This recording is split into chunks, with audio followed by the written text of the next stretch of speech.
Good morning dear student. आज हम बात करेंगे बीएससी एजी सेकेंड सेमेस्टर अपने course fundamental of plant biochemistry के नेक्स्ट टॉपिक कार्बोहाइड्रेट, यानी कार्बोहाइड्रेट किसे कहते हैं, इसकी क्या डिफिनेशन है, इसके सोर्सेस क्या हैं, इसके इम्पोर्टेंस क्या हैं, इसके फंक्शन क्या हैं और इसकी क्लासिफिकेशन के बारे में आज हम चर्चा करेंगे। तो जैसा कि आगे दिया गया है कि कार्बोहाइड्रेट क्या है, कार्बोहाइड्रेट किसे कहते हैं, इसके बारे में यहाँ देखिए। कार्बोहाइड्रेट का निर्माण कार्बन, हाइड्रोजन, ऑक्सीजन तत्वों द्वारा होता है। इनमें हाइड्रोजन तथा ऑक्सीजन का अनुपात 2:1 होता है। यही अनुपात जल में पाया जाता है। इन्हें हम कार्बोहाइड्रेट कहते हैं।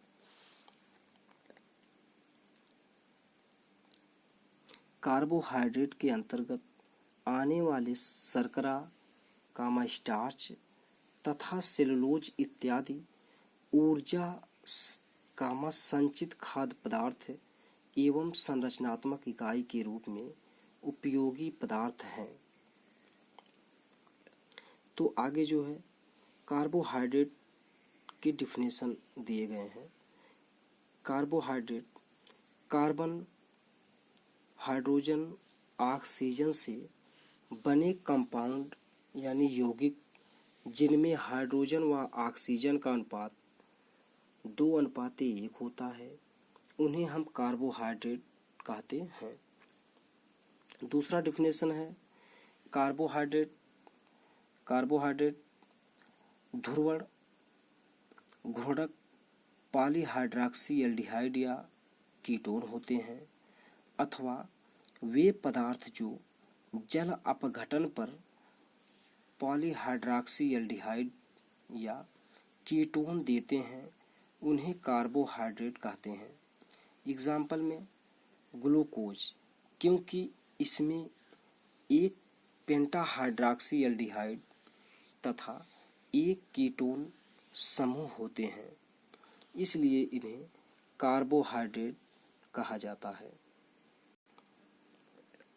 आगे दिया गया है कि इसके सोर्सेस ऑफ कार्बोहाइड्रेट, यानी कार्बोहाइड्रेट के क्या स्रोत हैं, यानी कार्बोहाइड्रेट कहाँ से प्राप्त होते हैं। कार्बोहाइड्रेट संपूर्ण वनस्पति जगत में विस्तार पूर्वक पाया जाता है। ये पौधों के संग्रह अंग तथा जंतुओं एवं वनस्पतियों के ऊतकों में पाए जाते हैं। ये शरीर में शक्ति प्रदान करने का प्रमुख स्रोत है। गेहूँ, ज्वार, मक्का, बाजरा, मोटे अनाज तथा चावल और दाल तथा जड़ों वाली सब्जियों में पाए जाने वाले कार्बोहाइड्रेट को स्टार्च कहा जाता है तथा अधिक मात्रा में शर्करा गन्ने, फलों के रस से प्राप्त किया जाता है। चुकंदर, फलों के रस से प्राप्त होता है। तो next function and importance of carbohydrate, यानी कार्बोहाइड्रेट के क्या कार्य एवं महत्व है। तो पहला महत्व है शरीर में शक्ति उत्पन्न करने का प्रमुख स्रोत है। शरीर में शक्ति उत्पन्न करने का प्रमुख स्रोत है। सेकंड हमारा है दूसरा, पादप कोशिकाओं के चारों ओर सेलुलोज पाई जाती हैं। पादप कोशिकाओं के चारों ओर सेलुलोज पाई जाती हैं, जहाँ से कार्बोहाइड्रेट ग्रहण होता है।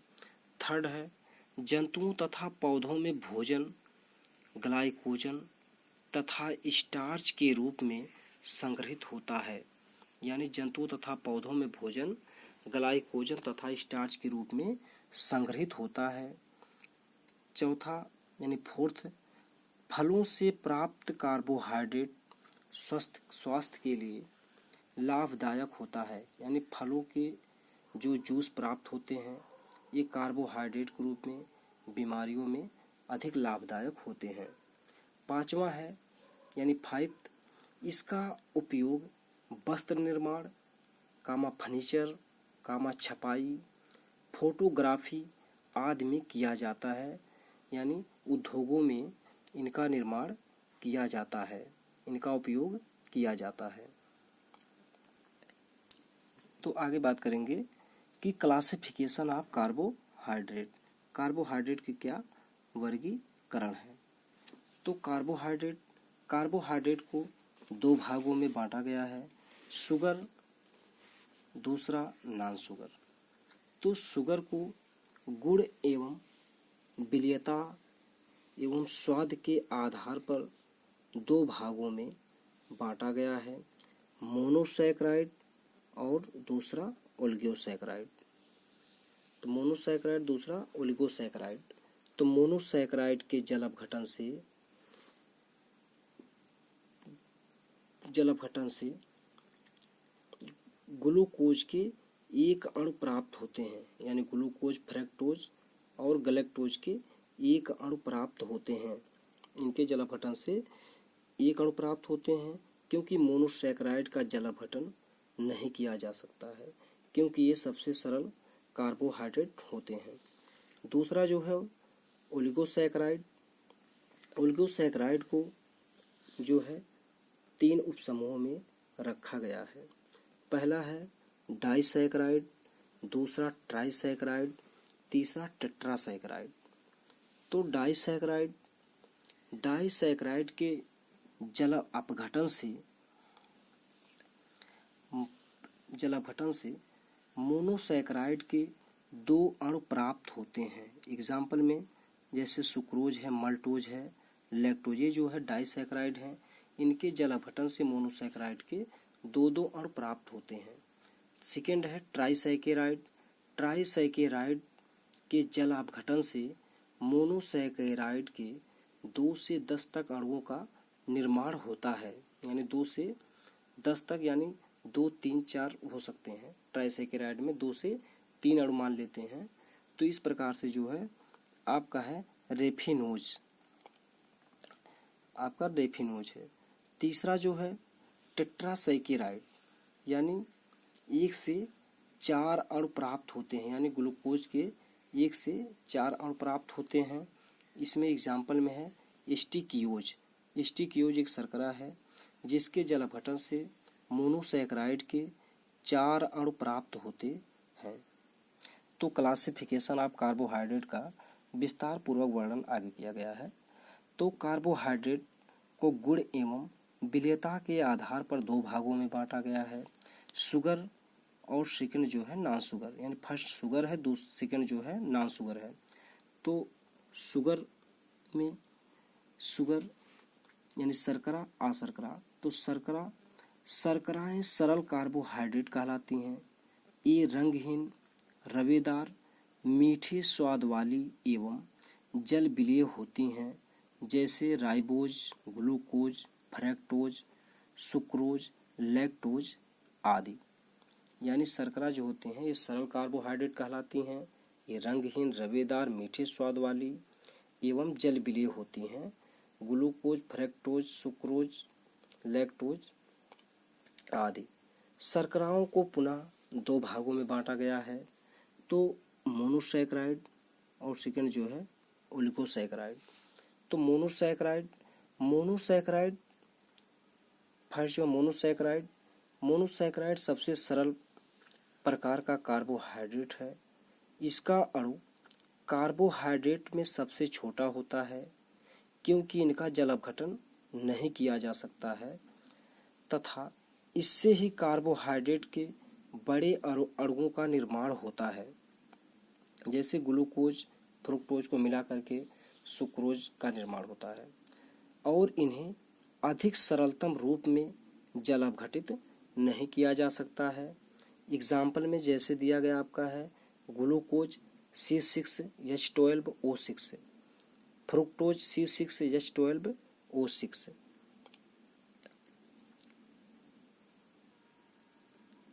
तो आपका सेकंड जो है उपसमूह है ओलिगोसैकराइड, यानी ओलिगोसैकराइड के जल अपघटन से मोनोसैकेराइड के निश्चित अणु प्राप्त होते हैं। इनके जल अपघटन से 2 से 10 तक अणु सरल शर्करा प्राप्त होती हैं। इनको निम्नलिखित उपसमूहों में बांटा गया है। जैसे आपका है पहला डाइसैकेराइड है, ट्राइसैकेराइड है और टेट्रासैकेराइड है।